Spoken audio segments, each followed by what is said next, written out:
تو اس کا پہلا شعر ہے: دونوں جہان دے کے وہ سمجھے یہ خوش رہا، یا آپ پڑی یہ شرم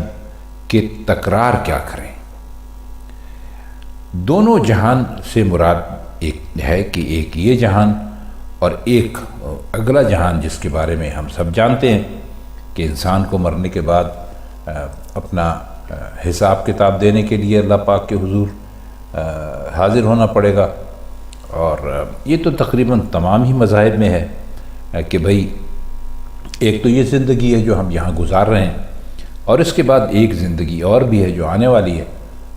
مسلمان اس کو آخرت کی زندگی کہتے ہیں۔ تو اب اس زندگی میں یہ ہے کہ اگر آپ نے برے اعمال کیے ہیں تو اس کا بدلہ کچھ اچھا نہیں ملے گا، اور اچھے اعمال کیے ہیں یعنی دنیا میں اچھے کام کیے ہیں تو آپ کو یقیناً اس کا بدلہ خدا کے گھر ضرور اچھا ملے گا۔ اس شعر کی دونوں جہان دے کے وہ سمجھے یہ خوش رہا، یا آپ پڑی یہ شرم کہ تکرار کیا کرے، تشریح کئی اساتذہ نے کی ہے، اور اساتذہ نے اپنے اپنے مقام کے مطابق، اپنے اپنے علم کے مطابق یقیناً اس کی بہت ہی عمدہ اور بہت اچھی شرح کی ہے۔ لیکن خواتین و حضرات، یہاں پر ایک مسئلہ یہ ہے کہ اساتذہ نے اپنے معیار کی اردو لکھی ہے۔ ہمارے اکثر دوست جو ان غزلوں کا مطلب سمجھتے ہیں اور غالب کو سمجھنے کے شوقین ہیں اور واقعتاً غالب کو سمجھنا چاہتے ہیں، انہوں نے کئی مرتبہ ہم سے بھی کمنٹس میں کہا کہ بعض اوقات ہم شرح کرتے وقت بھی ایسے مشکل الفاظ بول جاتے ہیں جو دوستوں کی سمجھ میں نہیں آتے۔ تو یہی حال جو شرحیں کی گئی ہیں غالب کی اس میں بھی ہے۔ مثلا خواجہ حالی کی غالب کی شرح بہت مشہور ہے، آپ چاہیں تو آپ بھی اس کو پڑھ سکتے ہیں۔ تو وہ انہوں نے جو اس میں شرح کی ہے وہ کافی مشکل الفاظ استعمال کیے ہیں،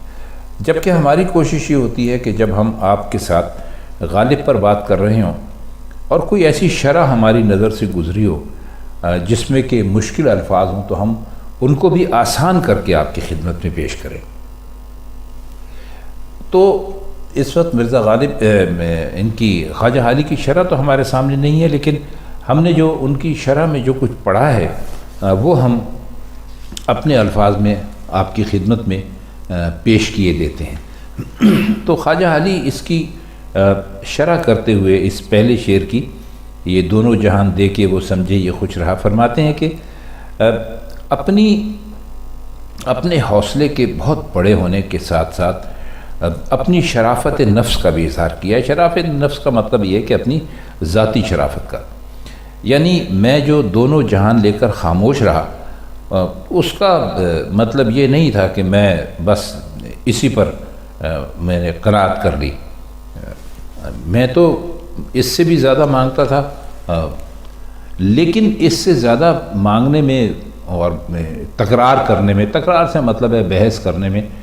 مجھے اللہ سے شرم آئی، اس لیے میں نے خاموشی اختیار کر لی۔ تو یہ صرف غالب کی طرف سے نہیں، بلکہ یہ انہوں نے ایک طرح سے ان تمام لوگوں کی جو کہ جن کو کوئی چیز دی جائے اور اپنی طرف سے یہ سمجھ کر دی جائے کہ ہم نے بہت زیادہ دی ہے، لیکن وہ جس کو وہ چیز ملی ہو، سوال کرنے والے کو سمجھ لیجئے وہ کم ہو، تو وہ کبھی اس پر بحث نہیں کرتا۔ وہ کبھی یہ نہیں کہتا کہ صاحب اصل ضرورت تو میری 5,000 روپے کی ہے اور آپ مجھے صرف 2,000 روپے دے رہے ہیں۔ تو 2,000 دینے والا سمجھتا ہے کہ بھائی میں نے بہت بڑی رقم دے دی ہے، لیکن چونکہ وہ جو لینے والا ہے تو وہ خاموش رہتا ہے صرف اپنی شرافت کی وجہ سے۔ تو اس مثال سے آپ سمجھ لیجئے کہ انسان کو اللہ نے دونوں جہان دیے، لیکن وہ یہ کہتے ہیں کہ میری ضرورت تو ان دونوں جہانوں سے بھی کہیں زیادہ تھی، مگر میں چونکہ بہت ہی شریف آدمی ہوں تو مجھے مانگنے میں اور تکرار اور بحث کرنے میں شرم آئی، تو اس لیے میں نے خاموشی اختیار کر لی۔ جیسے کہ شعر میں کہا ہے، یہاں پڑی یہ شرم کے تکرار کیا کریں،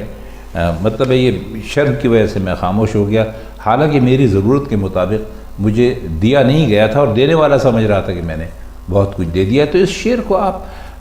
اصل میں یہ اب اس کو ضروری نہیں ہے کہ آپ اس شعر کو ایک انسان کا اور مالک حقیقی اللہ تعالیٰ کا کہ آپس کا معاملہ سمجھیں، ایسا نہیں ہے۔ اصل میں تو شعراء مثال دے کے یہ واضح کرتے ہیں کہ وہ حقیقی دنیا میں جو واقعات پیش آتے ہیں یا جو تجربے یا جو مشاہدے ہوتے ہیں وہ کیسے ہوتے ہیں۔ تو غالب نے یہاں پر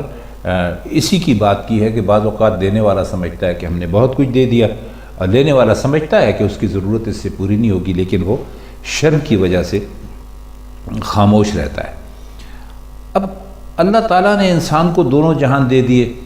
اور یہ جو دنیاوی زندگی ہے اس کی تمام خوشیاں بھی دے دیں، اور آخرت کی زندگی ہے اس کی نعمتیں بھی دے دیں، اور انہیں انسان کے لیے خوشی کا سامان قرار دیا۔ تو کہتے ہیں کہ انسان اس پر قناعت نہیں کرتا تھا، دل سے خوش نہیں ہوتا تھا، کیونکہ یہ نعمتیں، اب دیکھیے اس کا ایک نیا مطلب یہاں سے آپ کو سمجھانے کی کوشش کرتے ہیں، کیونکہ یہ نعمتیں ذات سے جدائی قبول کرنے کی صورت میں مل رہی تھی، لیکن یہاں یہ شرم ہوئی کہ اب عطا کرنے والے سے کیا تکرار کریں، کیا کہیں کہ ہمیں نعمتوں کی بجائے صرف اپنی ذات میں رکھ لے ہمیں۔ تو یہ یعنی جیسے خواجہ حالی نے فرمایا تھا کہ یہ بس ایک طرح سے اپنا حوصلہ بڑا ہونا اور اپنی شرافت کا اظہار ہے۔ تو اگرچہ اس قناعت کی کوئی وجہ نہیں تھی، لیکن بس عطا کرنے والے سے تکرار کو اس کے مالک اور خالق ہونے کے منافی سمجھا اور شرم کے مارے خاموش رہا۔ اس کی تفصیل کافی لمبی ہو گئی ہے، لیکن یہ شعر چاہتا تھا کہ ذرا اس کو تفصیل کے ساتھ آپ کو سمجھایا جائے، تاکہ اس کا جو اصل معنی ہیں وہ آپ کے ذہن میں بیٹھ جائیں۔ آئیے بھی آپ سمجھ لیجئے کہ حقیقی ہے، حقیقت سے ہی اس کا تعلق ہے۔ تو اس میں فرماتے ہیں کہ جو تیرے شیدائی ہیں، تیرے چاہنے والے ہیں، تجھ سے قریب جو ہونا چاہتے ہیں، تو وہ تیری تلاش میں نکلے، لیکن دو دو چار چار جو منزلیں تھیں، سلوک کی منزلیں، ان میں تھک تھک کے ٹھہرتے گئے۔ تو اب تو ہی فرما کہ تیرا پتہ نہ ملے تو یہ بے بس اور بیچارہ لوگ کیا کریں۔ مطلب یہ ہے کہ آپ سلوک کی یا معرفت کی کتنی ہی منزلیں طے کر لیں، لیکن انسان کے لیے حقیقت تک پہنچنا بہت مشکل ہے۔ یعنی باری تعالیٰ کا باری تعالیٰ کی ذات کا جو اصل بھید ہے وہ پانا انسان کے لیے بہت ہی مشکل ہوتا ہے۔ اسی بات کی صراحت غالب نے اپنے اس شعر میں کر دی ہے، اور فرماتے ہیں کہ صرف میرا یہ حال نہیں ہے، جسے دیکھو اس سفر سے، اس کی تھکان سے چور چور ہو کر کسی نہ کسی منزل پہ رک گیا ہے اور اس میں آگے قدم بڑھانے کی ہمت نہیں رہی۔ تو ان کے کہنے کا مطلب یہ ہے کہ اللہ تعالیٰ کی ذات کو پانے کے لیے، اس تک پہنچنے کے لیے بہت سی کٹھن منزلوں سے گزرنا پڑتا ہے، کٹھن راستوں سے، کانٹے بھرے راستوں سے گزرنا پڑتا ہے، تب جا کر کہیں کسی کو کامیابی حاصل ہوتی ہے۔ ورنہ تو صورتحال یہ ہے کہ لوگ نکلے ضرور اس سفر میں کہ وہ خدا کی ذات کو پالیں گے، لیکن راستے میں تھک گئے، کسی نے 2 منزلیں طے کیں، کسی نے 4، کسی نے 6، لیکن بالآخر اس منزل تک جس پر کہ پہنچنا چاہتے تھے پہنچ نہیں سکے۔ اس کا آخری شعر ہے، کیا شمع کے نہیں ہے ہوا خواہ اہل بزم، جو غم ہی جاں گداز ہو غم ہی جاں گداز تو غم خار کیا کریں۔ ہوا خواہ کا کہتے ہیں بہتری چاہنے والا، بھئی فلاں فلاں کا ہوا خواہ ہے، یعنی وہ دوسرے کی بہتری چاہتا ہے، اس کا بھلا چاہتا ہے۔ اور اہل بزم والے مراد آگے چل کر دیکھتے ہیں، یقیناً یہ دنیا ہے۔ اور جاں گداز کہتے ہیں جان کو گلا دینے والا، مطلب ہے بہت ہی زیادہ غم، یعنی ہو غم ہی جاں گداز، یعنی جو اپنی جان کو گھلا دے۔ اور غم خار کہتے ہیں وہ جو آپ کا غم بانٹے، دوست بانٹے، جیسے ہوا خواہ ہوتا ہے آپ کا خیر خواہ، ہمدرد، غم گسار۔ تو تو فرماتے یہ ہیں کہ کیا تم یہ سمجھتے ہو کہ اہل بزم کے دل میں شمع کی خیر خواہی یا ہمدردی یا غم گساری کا کوئی جذبہ موجود نہیں ہے؟ یہ غلط ہے۔ مصیبت یہ ہے کہ جب غم ہی جان گھلا دینے والا ہو تو بیچارے غم خاروں کے بس میں کیا رہ جاتا ہے۔ ان کا مقصد یہ ہے کہ محفل کا جمع رہنا صرف شمع کے روشن رہنے پر ہی موقوف ہے، یعنی جب تک شمع نہیں ہوگی تو اس وقت تک محفل جم نہیں سکتی۔ تو اس صورت میں کون کہہ سکتا ہے کہ جو اہل محفل ہیں یا اہل بزم ہیں وہ شمع کے ہمدرد نہیں ہیں، اس کے ہوا خواہ نہیں ہیں؟ لیکن اس کے لیے قدرت نے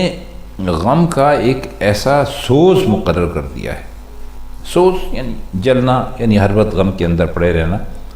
جو اس کی روشنی کے لیے لازم ہے۔ اور وہ جب تک، یعنی وہ سے مراد ہے شمع جب تک روشن رہے گی پگھلتی رہے گی۔ اب دیکھیے گھلنا اور پگھلنا یعنی کتنا خوبصورت انہوں نے استعمال کیا۔ تو اس جان گھلا دینے والے غم کا علاج غمخوار نہیں کر سکتے۔ علاج صرف یہ ہے کہ شمع کو بجھا دیں، لیکن مسئلہ یہ ہے کہ شمع بجھ جائے گی تو محفل ہی باقی نہیں رہے گی۔ اصل میں مرزا غالب نے اس شعر میں ایک یہ حقیقت بیان کی ہے کہ ہر شے کا وجود کسی نہ کسی مقصد کے لیے ہوتا ہے۔ مثلا شمع کے وجود کا مقصد یہ ہے کہ محفل میں روشنی کرے، روشنی ہوگی تو وہ پگھلے گی، اور غمخواروں کی ہمدردی اسے کوئی فائدہ نہیں پہنچا سکتی، کیونکہ اسے مقصد سے ہٹانے کا مطلب یہ ہے کہ اس کی ہستی ختم ہو جائے۔ اسی طرح کائنات کا ہر وجود قدرت کا مقرر کیا ہوا مقصد پورا کر رہا ہے، اور جو مقصد حاصل کرنے کے لیے جو ضروری چیزیں ہیں وہ ان سے بچ نہیں سکتا۔ دیکھیے کتنی خوبصورتی سے مرزا غالب نے یہ بات سمجھانے کی کوشش کی ہے، اور اگر آپ کی سمجھ میں آ گئی تو ہمیں بہت خوشی ہوگی کہ شمع جلتی ہے لیکن اس کے ساتھ شمع پگھلتی بھی ہے۔ تو شمع کا جلنا دیکھ کر تو سبھی خوش ہوتے ہیں کہ اس سے ایک مقصد پورا ہوتا ہے کہ بزم میں روشنی ہوتی ہے، لیکن جو ساتھ ساتھ پگھلتی چلی جاتی ہے وہ اس کے لیے کوئی بھی کچھ نہیں کر سکتا، کیونکہ جب وہ جلے گی تو وہ پگھلے گی، اور یہ قدرت کا قانون ہے۔ تو خواتین و حضرات، یہ تھی غزل جس کے صرف 3 اشعار ہی ہمیں دستیاب ہیں، جن کے ہم نے آپ کے سامنے مشکل الفاظ کے معنی اور ان کا کچھ مطلب کرنے کی کوشش کی۔ اب اس میں ایک غزل تو یقیناً پوری ہوگی، لیکن یہاں پر جن لوگوں نے دیوان غالب مرتب کیا ہے انہوں نے اس کا ایک ہی شعر یہاں دیا ہے، تو ہم سوچتے ہیں کہ لگے ہاتھوں ہمارا بھی اس وقت اچھا موڈ ہے، دل چاہ رہا ہے کہ مزید پڑھا جائے غالب کے کلام کو، تو اس کا ایک شعر ہے وہ ہم آپ کی خدمت میں پیش کر دیتے ہیں اور پھر آپ سے اجازت چاہتے ہیں۔ شعر ہے کہ ہو گئی غیر کی شیریں بیانی کارگر، عشق کا اس کو گما ہم بے زبانوں پر نہیں۔ اب شیر بیانی کا مطلب ہوتا ہے خوش بیانی، یعنی چکنی چپڑی باتیں کرنا، یوں سمجھ لیجیے، اور گما کا مطلب ہم آپ کو بہت کئی مرتبہ بتا چکے ہیں، تو اب اس کا مطلب ہم آپ کو نہیں بتائیں گے۔ تو کہتے ہیں کہ جو غیر کی، یعنی غیر سے مطلب رقیب ہے، جو خوش بیانی اور چکنی چپڑی باتیں ہیں وہ محبوب کے دل پر اثر کر گئی ہیں، اور اس نے غیر کو اپنا سچا عاشق سمجھ لیا ہے۔ ہم اپنے بارے میں کچھ کہنے سے اتنا پرہیز کر رہے ہیں کہ کہنا چاہیے کہ ہم بے زبان ہیں، ایک طرح سے ہم واقعی اس کے سچے عاشق ہیں، لیکن ہمارے عشق کے بارے میں اسے عشق کا گمان تک نہیں، یعنی اس کو محبوب کو پتہ ہی نہیں ہے، یعنی اس کا خیال ہی اس طرف نہیں جا سکتا کہ غالب بھی اس کے عاشق ہیں۔ اصل میں اس شعر میں یہ حقیقت واضح کی گئی ہے کہ بعض اوقات انسان ظاہری پن جو ہوتا ہے، نمود اور نمائش جو ہوتی ہے، اس کا اثر قبول کر لیتا ہے اور حقیقت تک پہنچنے کی کوشش ہی نہیں کرتا۔ تو اس وجہ سے جو منافق ہوتے ہیں وہ ان کو اعتبار حاصل ہو جاتا ہے، کیونکہ وہ اپنے متعلق بے تکلف لمبے چوڑے وعدے کرتے ہیں، میں یہ ہوں، میں وہ ہوں، میں یہ کر سکتا ہوں، میں نے وہ کیا تھا۔ لیکن جو بیچارے مخلص ہوتے ہیں تو وہ ان کے نزدیک زبانی دعووں کی کوئی حقیقت نہیں ہوتی، اور وہ اپنے بارے میں بہت زیادہ باتیں نہیں کر سکتے، اپنی تعریف نہیں کر سکتے، اپنے بارے میں چکنی چپڑی باتیں نہیں کر سکتے، اور وہ بیچارے زندگی کے ہر شعبے میں محروم رہ جاتے ہیں۔ تو زندگی کے ہر دائرے میں اگر آپ دیکھیں تو آپ کو ایسی بہت ساری مثالیں ضرور مل جائیں گی۔ تو خواتین حضرات، یہ غالب کی ایک غزل اور ایک شعر تھا جس کا کہ معنی ہم نے آپ کے سامنے بیان کیا۔ کل بھی ہمیں لگتا ہے کہ کچھ ایسی ہی صورتحال پیش آئے گی، کیونکہ آگے جو ہم نے 2-4 صفحے اس کے پلٹ کے دیکھیں تو اس میں جو شعر ہیں وہ ذرا مختصر ہی قسم کی غزلیں ہیں، لیکن بہرحال چونکہ ہم یہاں غالب کو سمجھ رہے ہیں تو ہمیں اس کی فکر نہیں کرنی چاہیے، ہمیں اس پر دھیان دینا چاہیے۔